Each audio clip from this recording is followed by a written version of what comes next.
রোহিঙ্গা সংকট পরিস্থিতি ও সমাধান নিয়ে জাতিসংঘের সাধারণ অধিবেশনে উচ্চ পর্যায়ের সম্মেলন অনুষ্ঠিত হবে আজ। বাংলাদেশ সময় রাত ৮টায় শুরু হবে এই সম্মেলন।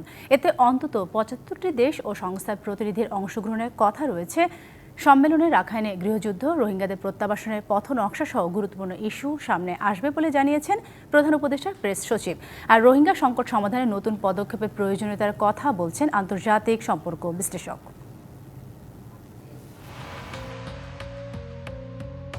বৈশ্বিক ও অভ্যন্তরীণ নানা সংকটের মধ্যেও ১৩ লাখের বেশি রোহিঙ্গার ভার বইছে বাংলাদেশ। এতে পরিবেশগত ও সামাজিকভাবে নানা বিপাকের সম্মুখীন দেশটি। গত ৮ বছর ধরে রোহিঙ্গা সংকট সমাধানে কোনো উদ্যোগই সফল হয়নি। এমন পরিস্থিতিতে মঙ্গলবার জাতিসংঘ সাধারণ পরিষদের ৮০তম অধিবেশনে প্রথমবার রোহিঙ্গা সংকট নিয়ে বড় পরিসরে উচ্চ পর্যায়ের আন্তর্জাতিক সম্মেলন অনুষ্ঠিত হচ্ছে। অধিবেশনে বক্তব্য রাখবেন প্রধান উপদেষ্টা ড. মোহাম্মদ ইউনূস। সম্মেলনে মিয়ানমারের বাস্তব পরিস্থিতি বিশ্লেষণ করে একটি সার্বিক, সুনির্দিষ্ট ও সময়সীমাবদ্ধ পরিকল্পনা প্রণয়ন নিয়ে আলোচনা হবে। রোহিঙ্গা মুসলিমদের নিরাপদ, স্বেচ্ছা ও মর্যাদাপূর্ণ প্রত্যাবাসনের বিষয়টিও অগ্রাধিকার পাবে।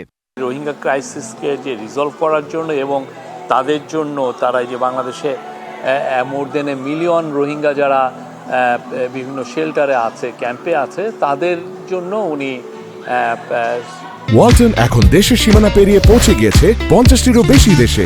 ওয়ালটন, ঘরে ঘরে, বিশ্বজুড়ে।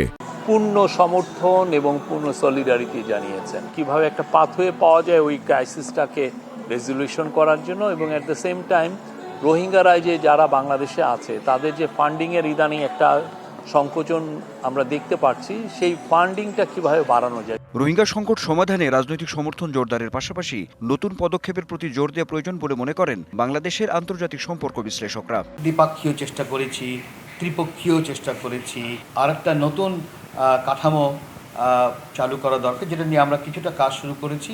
সেটা হলো একটা মিনি মার্শাল প্ল্যান করা যায় কিনা, ওখানে ইকোনমিক একটা ইনসেন্টিভ দেওয়া যায় কিনা। কাঠমান্ডু বা আরাকান আর্মি তারাও একটা কী বলে, তাদের লাভটা দেখতে চাচ্ছে যে আমি এই যে নিব 1.3 মিলিয়ন লোকদের, আমার কি লাভ।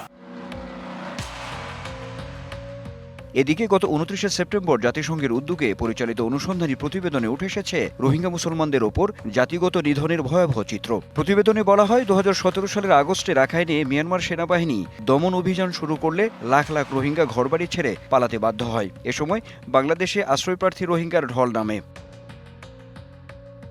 Anwar Hossain, DBC news, Dhaka.